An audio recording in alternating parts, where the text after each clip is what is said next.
नमस्कार. आज अतिशय वाईट वाटतंय आणि प्रचंड संताप पण होतोय.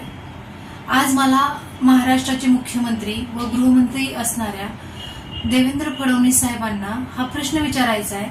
बाल सुरक्षा, महिला सुरक्षा, कायदा व सुव्यवस्था फक्त नावापुरतच उरलंय का? भोर तालुका पुणे जिल्ह्यातील घटना ऐकून प्रचंड संताप झाला. 21व्या शतकामध्ये आपला समाज नेमका कोणत्या दिशेने चाललाय? 4 वर्षाच्या चिमुकलीवरती अत्याचार होऊन तिला दगडाने ठेचून मारण्यात येतं. हे अत्यंत संतापजनक व भयावह आहे आणि म्हणून अशा नराधमांना फाशीची शिक्षा ही झालीच पाहिजे.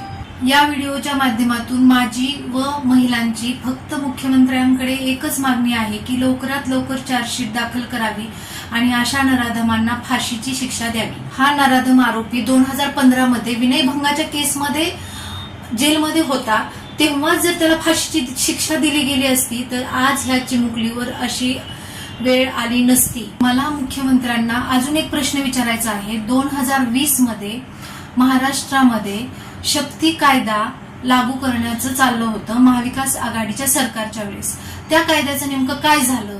हा शक्ती कायदा जर लागू झाला तर अशा नराधमांना असं वाईट कृत्य करण्याची हिंमतच होणार नाही. महाराष्ट्रामध्ये अशा विनयभंगाच्या आणि बलात्काराच्या घटना सातत्याने वाढत आहेत आणि त्यामुळे महाराष्ट्रामध्ये कायदा व सुव्यवस्थेचा गंभीर प्रश्न निर्माण झाला आहे. या घटनेमध्ये कोणतेही राजकारण मध्ये न आणता प्रत्येकाने त्या चिमुकलीला न्याय कसा मिळता येईल याचा प्रयत्न करावा.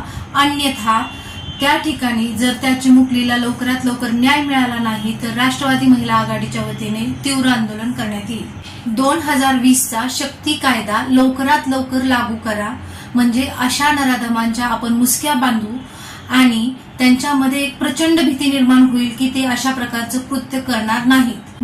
म्हणजे कोणत्याही चिमुरडीवर अशी अतिशय वाईट वेळ आणि वाईट प्रसंग येणार नाही. शेवटी इतकंच, त्या चिमुरडीला न्याय मिळाला पाहिजे, त्या नराधमाला फाशीची शिक्षा ही झालीच पाहिजे.